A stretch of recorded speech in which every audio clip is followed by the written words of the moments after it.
Matagal nang may pinaplanong magtayo ng tulay sa Talim Island sa Rizal. May mga residenteng pabor para raw mapadali ang pagtawid papunta sa bayan at pabalik sa isla. Pero yan din ang dahilan ng iba kung bakit sila tutol. Bakit nga ba?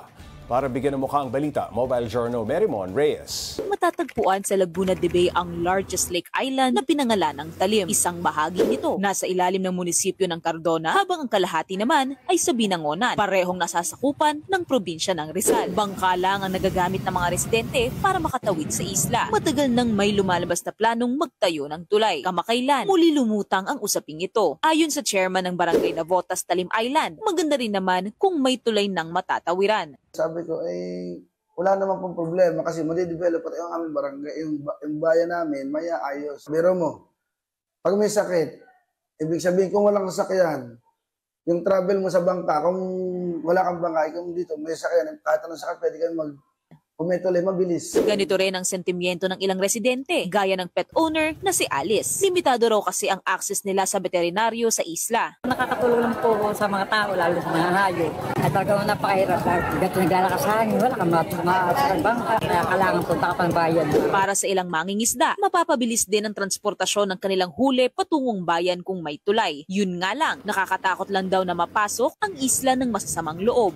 Kasi pagka may tulay na, syempre, madami ng tao kung sino-sino tao na ang makakain, imbis na puro kami taga-isla lamang. Para naman sa mga bangkero, delikado ang kabuhayan nila kapag meron ng tulay. Baka rin daw mapinsala ang lawa at ang isla. Kasi maliliit yung daan sa gilid niyan. Kung lalagyan po ng tulay dyan, obligado silang bakbakan yung mga palakihin yung daan. Sa mga apekto yung mga bulubundukin sa atin, mahaba yung magiging kalsada, maraming mga bahay, may posibilidad na maraming pwedeng maging krimen. Matuloy man o hindi ang tulay, ang mga otoridad naman daw ay laging nagbabantay sa kaligtasan ng mga tagaloob at labas ng isla. Ang Philippine Coast Guard Station Rizal naman po ay nakikipagtulungan din po sa mga patuloy na pag-aaral po ng mga kinauukulan. Kami naman po ay nakasuporta po at handa po kaming makapag-issue kaagad ng mga permits kasi po kailangan po namin masiguro na meron pa rin po itong waterway clearance kung maisisiguro po namin na maipapatupad po namin ang tamang mga polisiya po. Hati man ang opinyon nila, iisa ang nagtutugma.